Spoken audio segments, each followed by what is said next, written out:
Hi guys, my today's video is very important.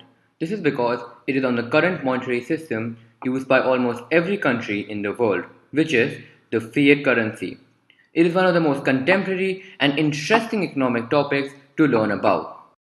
Before understanding the concept, we need to learn what the word fiat means. Its meaning can be derived from the Latin language, which means let it be done. It was a word of declaration used by kings to order something to be done. Therefore, in a way, the fiat system can be looked as an order imposed by the governments around the world, which implemented the change from the gold standard to the fiat standard. Fiat money is a currency which is not backed up by any physical commodity. This means that fiat currencies cannot be redeemed for gold or any other physical commodity, unlike during the gold standard.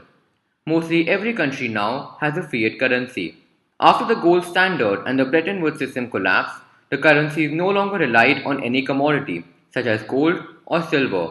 This meant that the currencies no longer held much value.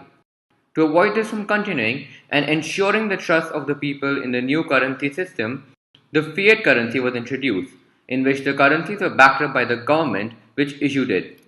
Since in the fiat currency system, the governments back up the value of its currency, the system became our best alternative to the gold standard. Now, there are some advantages of the fiat currency in comparison to the gold standard. The first advantage is actually a point which can be classified as one of the disadvantages of the gold standard. The presence of the gold standard inhibited the countries from printing more of their currency notes. There is a simple reason behind this. If a government started printing more of their currency notes, the people will automatically have more money, due to which the people will now be able to buy more gold. If more gold is bought, the gold reserves of the country will soon start dwindling, which no country would want to happen to its reserves. This means that countries would purposefully keep a rigid check on the amount of currency notes being printed. Therefore, during times of war or any other crisis, a country wouldn't be able to control the situation effectively as it would not have much currency notes. It would not be in a financial position to deal with these problems. Now that countries rely on a fiat system rather than the gold standard system, the governments of countries have full flexibility and ability to print as many currency notes as they want to during times of economic, social, or environmental disasters. The fiat system has another advantage over the gold or the commodity standard. The gold standard usually favored countries which had large supplies of gold or naturally occurring gold mines in their respective territories.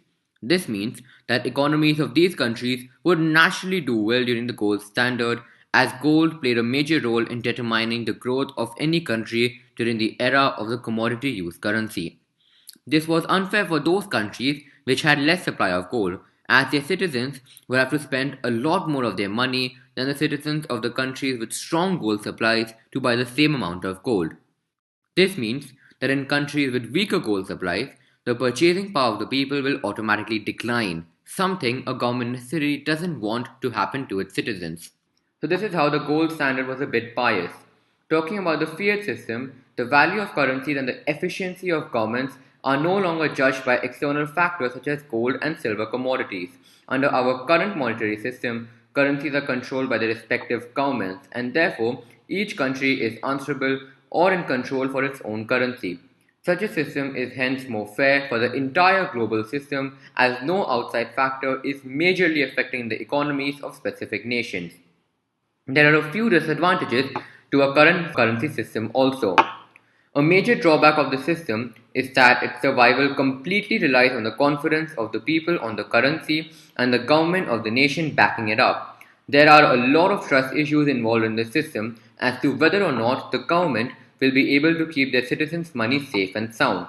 Especially during times of economic crisis, there are countries which fail to protect their citizens' money, due to which the citizens lost all of their faith on the currency and the respective governments backing it up, which resulted in the collapse of the value of that currency. Talking about the gold standard, the people had absolute faith in it because it was backed up by the physical commodity of gold, which everyone valued. Though the fiat system is the best alternative to the gold standard, it cannot be trusted as much as the gold standard. Such trust issues linked with the fiat system make it slightly undesirable to use.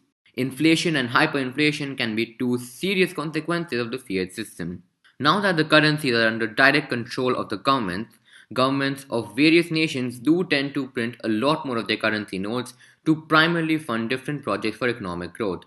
With a higher supply of the currency, the value of each individual currency note drops down. This naturally takes more of the currency to buy particular goods and services. This means that the citizens of the country would now be spending more money to buy anything, and their purchasing power also decline. This is nothing but inflation, in which a general increase in prices and a fall in the purchasing value of money is noticed.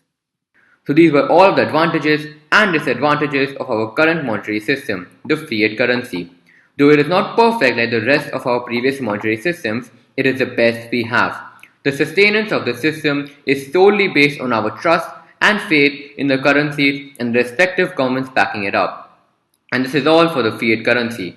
I hope this quick lesson helped you a lot in understanding the concept of the fiat system. If you liked the video, please don't forget to like it and thank you.